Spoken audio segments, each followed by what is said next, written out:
Hello, everybody.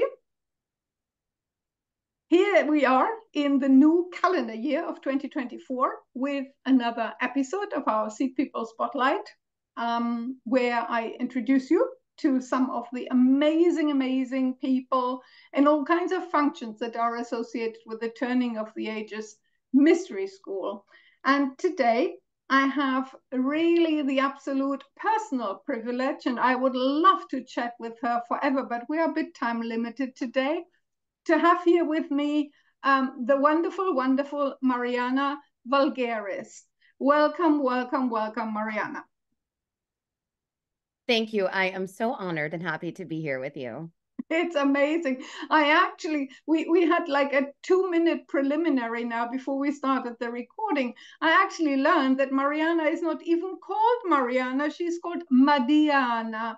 But she told me she's kind of given up on you tell us yourself, Marianna. When I was younger, I used to get really frustrated when people said my name wrong. And so I would be in class and, they would say my name however they did, and I wouldn't raise my hand.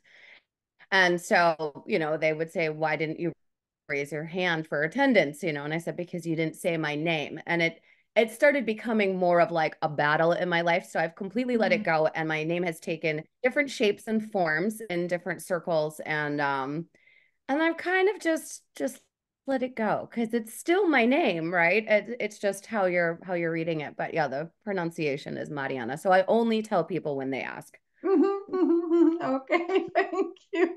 Well, I can relate. Names are just that, names. They're not necessarily who we are or right. What we identify with throughout our lifetimes. But yeah, it's really absolutely wonderful to be here with you. You are a fully certified TOTAMS astrologer, and you are also instrumental currently in the Journey of Inanna with Mars group that we have. Unfortunately, for our viewers, that is not open for admission at the moment. We might open it up again sometime in the future. But what I would really like to drill in with you here today a little bit is that I feel that's just my personal opinion, that you're quite an expert on the inner sacred marriage material. And I'm not saying that as someone who just knows everybody about something, but I've personally witnessed your presentation about your own experiential process of the inner sacred marriage when we met last year in April at our annual gathering in Oracle in Arizona. And so it deeply touched me. And I know that whenever you also speak on the Venus group, people are deeply touched by your wisdom. And as you know, I always personally say to you, you just don't know how powerful you are. So Thank you. I would just like to invite you to introduce yourself. Where are you even calling in from today? Because I know you also often travel a bit. Yes, I'm in Willow Creek, California, where I live right now. Okay. That's somewhere in Northern California. I have not made it there yet. Yeah. Okay, wonderful. Sometime. Yes. Great. So would you like to share a little bit more about yourself? Whatever it is that you would like to share with the people who are likely to watch this. Yeah, and I appreciate what you said about the Oracle presentation. Daniel had asked me to present my story, and the sacred marriage process is such a predominant feature of my chart, and it's been pretty challenging. And I'm really grateful for the process, but it's definitely been something that I lived out, and honestly, it's been my path of how I even got to totems. I was in a really bad, dark place, and it was really, that why thing. And I was like, as a child, your probably worst nightmare. I was like, well, what's this? Why? And, and I got to the point where I was like, I really want to discover things for myself. I always questioned other people's beliefs and what people said. And I was like, well, how does this play out for me? And so with that being said, with the sacred marriage process also, because everybody wants to chime in on relationship advice. You know, I'm like, I'm going to try this myself. And lo and behold, I wind up in the same situations, maybe really worse at times, over and over, you know, and almost convincing myself the same kind of illusions. But, you know, as we all know on the path, it's really about our own personal journey. You know, we're playing it out with other people. And so that was what really helped me with totems, was to really get to understand and have a relationship with myself. And Daniel's really become a mentor to me, and finding that, you know, connection to something bigger and greater, and really finding that ultimate compassion for myself that I wasn't allowing in, that I was actually throwing on other people to give me the, you know, like, okay to have. And so my life has really, you know, been brought to the sense of being able to express that journey and still make those connections. And hopefully the things that I say are helpful to others, you know. And it's a lot of times it's just wordings. We feel so much and go through so many things, and we just don't have the words that are tangible. Now, I totally relate to that. I am personally also zoomed into this inner sacred marriage process at the moment, with lots of related stuff happening on my chart. So whilst I have other bigger cycles going on, I decided to hand them over to the divine and say, okay, divine, take care of the very large cycles that are going on for me, and I will drill down on this, because maybe similar to yourself, I've had quite dysfunctional things happening relationally in the past, and certainly I'm totally at a point now where I don't want to repeat that anymore. So something needs to happen there. And the way I understand, I'm just a student of the paradigm at the moment. I know you're fully certified, but the way I understand it, it's really a way to create wholeness and health within, by integrating that other that we normally just look for on the outside. Just as you said, we latch onto a person, and then we want them to fulfill these needs that we feel we have and we cannot fulfill ourselves. And for sure, I do believe that some needs we are interrelational, and we are interrelated. So we do need other people in our lives, but there is a very different approach to all this, I feel, when we come from that place of inner wholeness, and we don't have to project that to someone else, and we can also consciously work with that with another person. So so is that basically what most attracted you to the work? So you made a connection with Daniel, and then it was like, this is kind of what I want to unravel here. With the place that I was at, and I agree with the things that you said, and I think it's wonderful to be in a place to give over to the divine. You know, I think most of us, and particularly myself, grew up thinking I wasn't okay. You know, I wasn't good enough. And so when asking me that question of how I ended up here, it's like I wanted to know why I wasn't okay. Why was I always being rejected? Why was I never, you know, feeling fit in? And honestly, it goes back to the first question that you said, my name. You know, like I hated the attention. I hated my name was different. You know, like I just wanted to fit in, and I never have.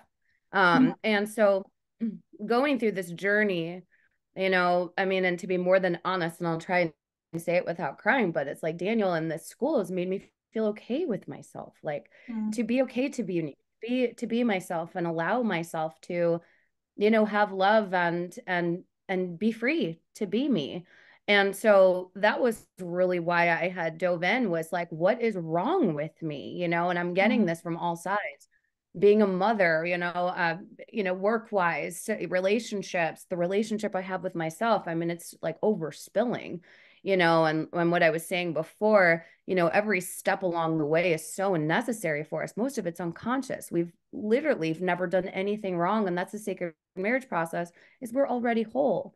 But we've got to discover how to integrate that for ourselves. And so that wisdom of giving over to the divine and really tapping into something larger. And that's been the freedom here for me, you know, is tapping into something greater, tapping into what it is I'm really feeling, instead of trying to like put words to it or really even try to figure out, is like, how do I just trust that this is my path, you know, and trust my soul and trust my heart. And so, and I think that's the bigger overlying theme, and my personal journey through that has definitely been my sacred marriage process of, you know, wonderful. cycles. Yeah, I love that. And every time you speak about it, you know, I can really feel so much heart and so much, yeah, it just gives me real good grace bumps, as I call them. I love It comes that. tickling all over.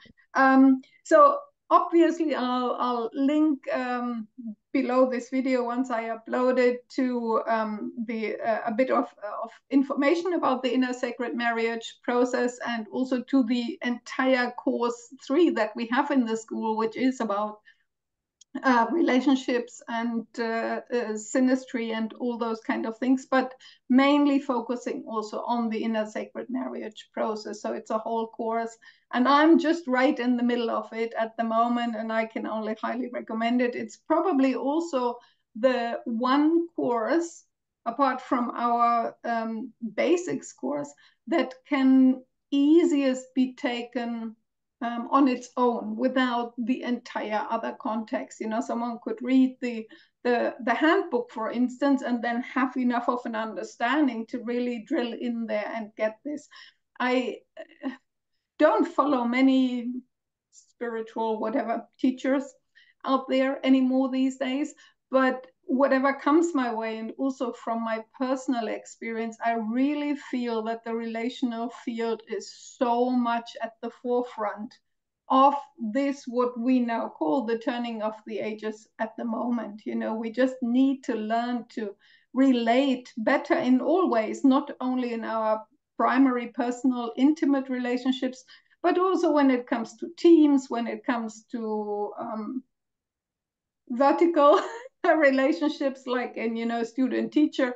There's so much dysfunctionality in all of that, as well as in the horizontal ones when it comes to friends and as I said, intimate relationships. So I'll link to all of that below. But I also would like to offer a bit of space to you, because you're not just a TOTAMS astrologer, you are also herbal alchemist, can we call it that? Something in that direction. And a yoga teacher, and you have your whole place, the Trinity Herbal Wellness Center. So I find that all very fascinating. You must have done something really in the right direction to pull all this off. Tell us a bit more about that, please. I'm not sure if it was something I pulled off or something the divine had pulled off. And I shared this story. And you know, it cannot be one without the other. Sorry to interrupt you there. Yeah. But no, it's true. And, you know, and what I was saying before, as far as that, like, discovery, you know, and that's really what I had went into. I had shared an oracle that when I was 19, I went through a pretty intense time. I had gotten these crazy parasites. My boyfriend had passed away in a car accident, and nothing was working. I was in and out of hospitals for a few years. I had rashes all over my body. I couldn't even go to school. They thought I was going to brain aneurysm, all these other things. And I went down a whole nother path, and I was again like excluded from society. Like, you know, at 19 years old, your friends are drinking beer and doing who knows what. If I had one sip of beer, my whole vision went white. And so I had to, like, all of a sudden overnight figure out what food I could eat and could not eat. And, you know, started down the whole plant path, and figured out I'm way more in tune and more sensitive than most others. But those were the parasites that led me to that place. And so because I have found so much healing for myself, it was something I wanted to give to the world, because we live in a world of disempowerment. There's always something wrong with us. Buy this, you'll be great. Do this, people will love you, you know, and it's like, you know, it's exhausting. And so I want, you know, I believe like health is a right, not a you know, I mean, health is a privilege, not a right. And so it's you know, I just to support people in their own personal journey and to feel empowered and connected.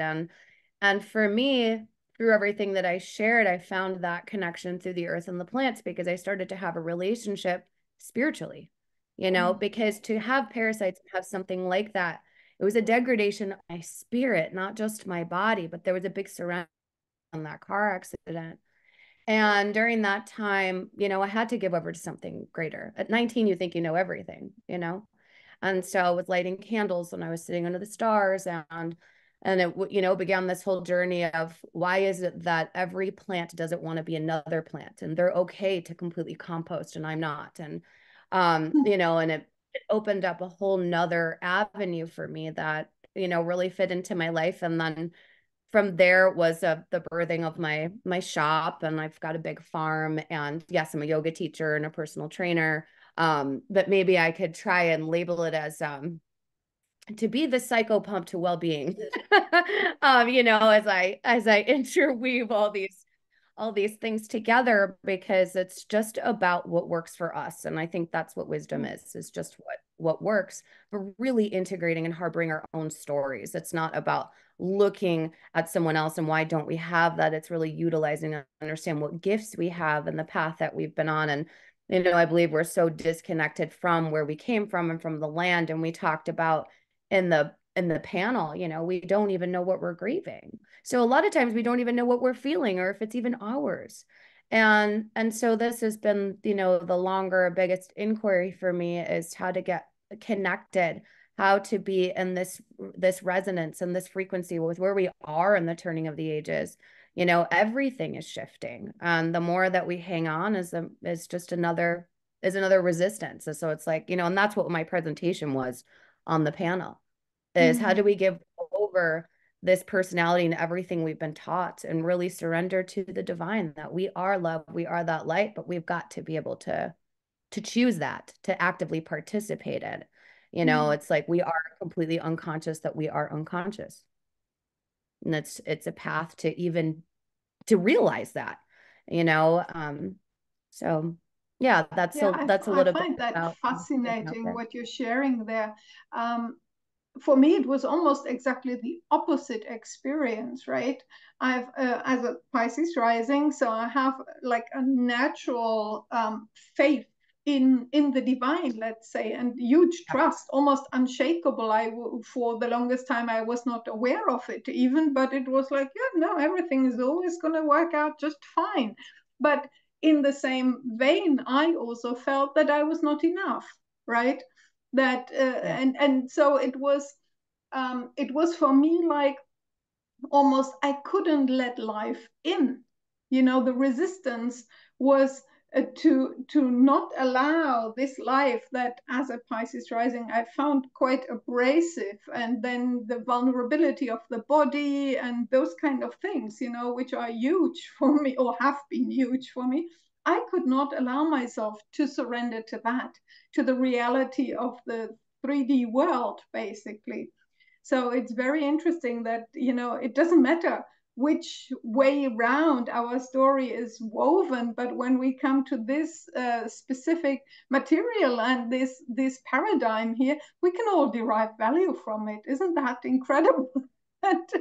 It is, and that's what I mean about like the one soul. We're all here doing the same thing. It's just a different road, a different path. And you know, and I was saying before, is like when we allow that compassion for ourselves, we see the humanness and compassion in others, you know, and all sentient beings, you know, and start to really fall in love with each and every one of your conversations you have, or the smile at the gas station, you know. It's like you allow that in, like you're saying. And you know, for me, it has been the opposite.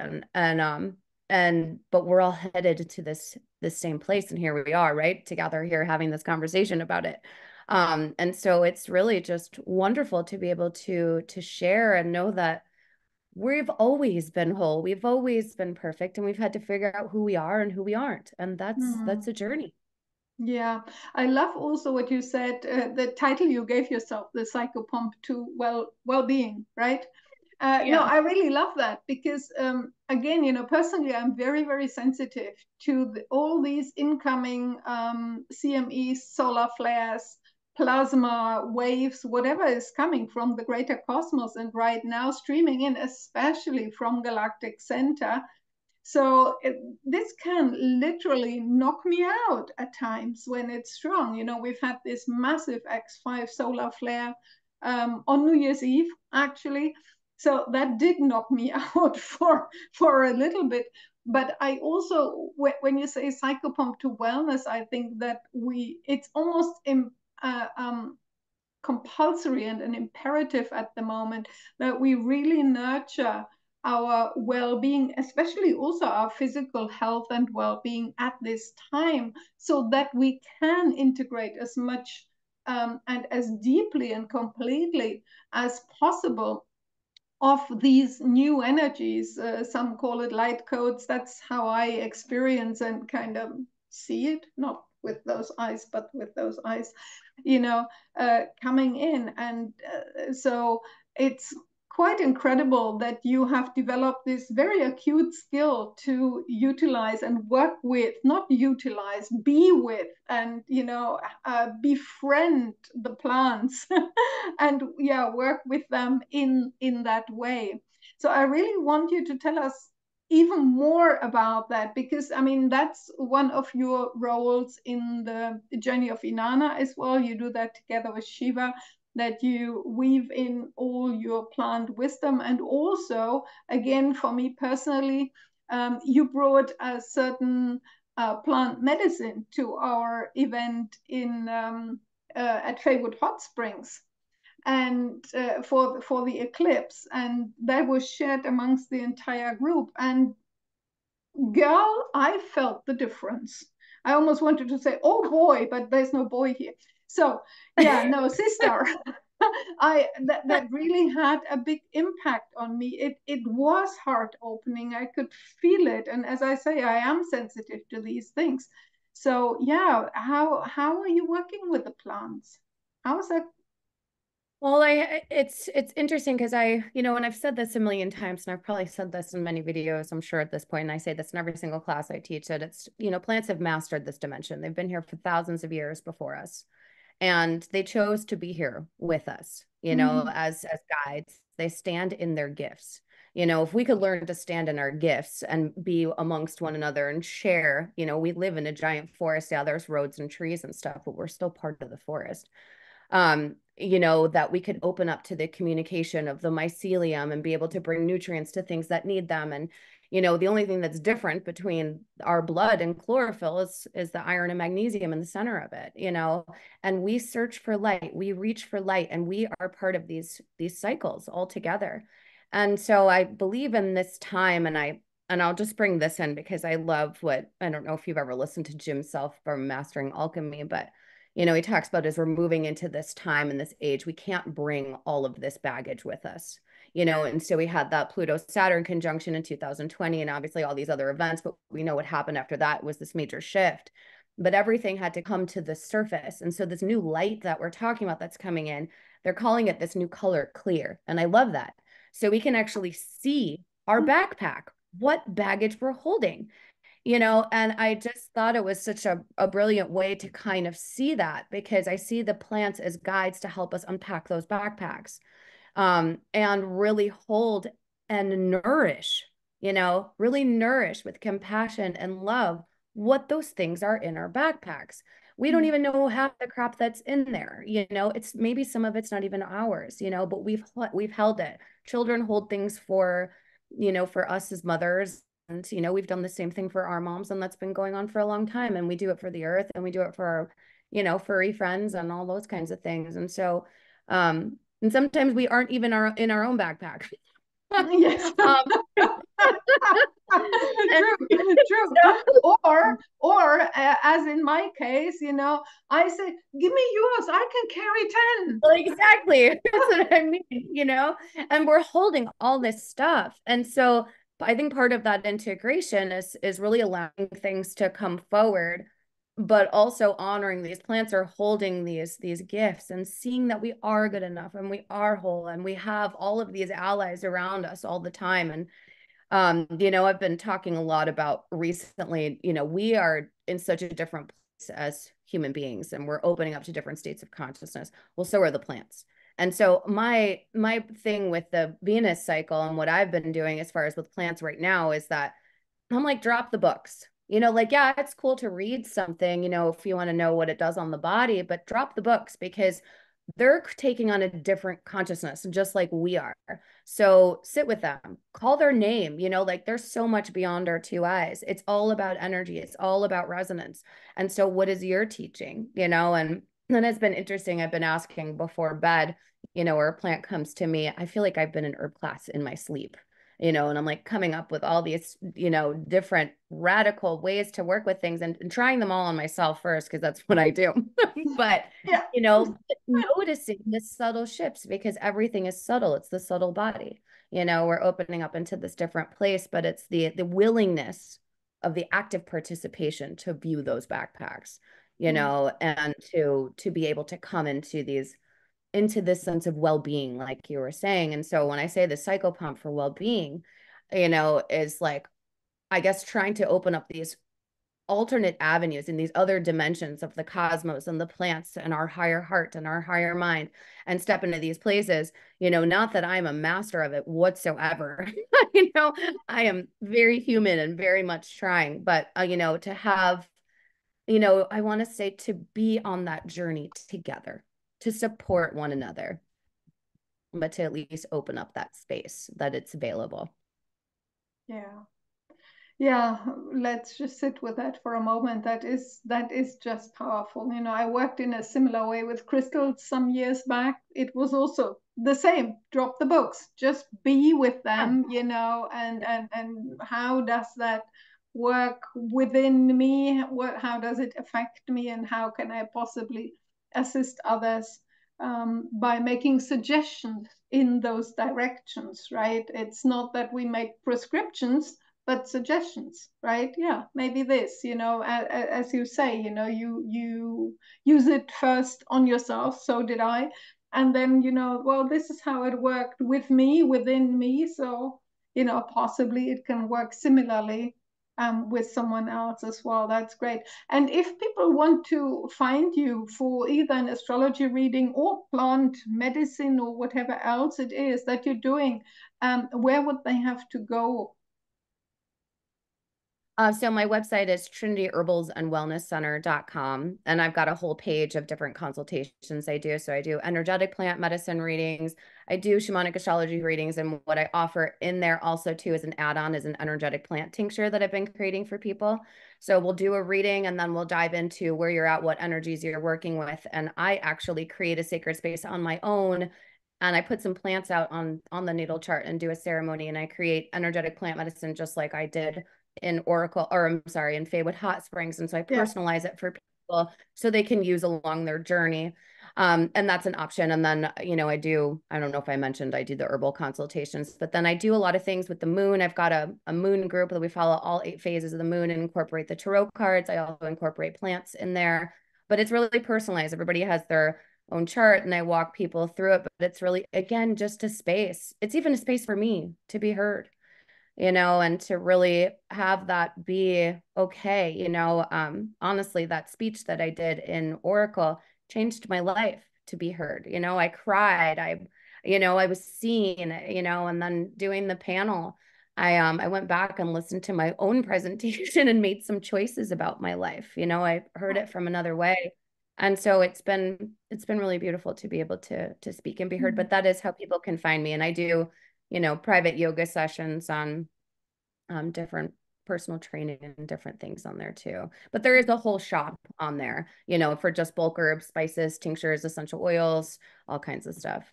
Amazing. Well, obviously, I'll put a link to that website in the description box below. And yeah, unfortunately we do run out of time, but is there anything that you're up for in the near future with the school? I just joined the council, so I'm excited to be fully on board and a part.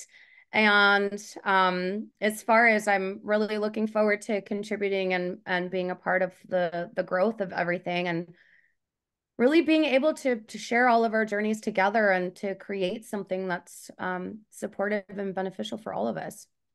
Yeah, that's wonderful. I mean, I really do feel that you are a very powerful co-creatress with the divine and with other people as well, and opening up more and more. I mean, the way I've kind of witnessed that since not even a year ago when I first met you at the Oracle event. It's like, okay, that's how fast transformation can happen. Look at that. Oh, thank you so And much. deeply, you know, I'm not saying that to flatter anyone or you in any way. You know, I just give honest feedback from my heart to everything else. Is there anything in the astrology at the moment that kind of really works with you, or that you would like to make a comment on?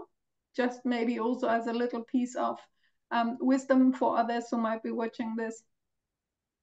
Or anything in the 2024 timeline that you are particularly fond of or not so fond of? You know, I think a lot of it is kind of what I tapped into the panel of it, you know, and I went into the Venus and Mars of 2025, but it's to really see this objective overview of the bigger picture, you know, and where it is that we're personally holding on to things, because the more that we personally choose, it is about us. We are creators, we are divine. And so the more that we choose this, the more we can work together. And so I feel like this last new moon, you know, with all these things like you're talking about with galactic center and all this energy in Capricorn and these eclipses that we have being in this portal, it's like we're really being offered the intent to create, you know, and how are we spending our energy and what is it that we're doing? And you know, with all these, I mean, it's such an eventful, I don't want to say like crazy, but I mean, everything happens for a reason, but we've got a lot of things coming up. And so what does it mean to really observe, you know, and really observe ourselves um and really honor that we're all here together, you know, and to be able to express that and to drop our walls and you know, and I'm working on that with myself, but it's like we have to do that for ourselves, to ourselves first, you know, and that truth and that honesty in it. And so I just feel like that's just the bigger inquiry right now is to watch, you know, with the higher mind, you know, and hold compassion. Yeah, exactly. Compassion in the higher heart, and witness, observe, and co-create from the higher mind. That's how I see things as well, right? And I mean, I'm fortunate to have a Leo job in the Pisces tribe. So that means not only being a creator, but it also means to be an expression of radical, radiant self-love.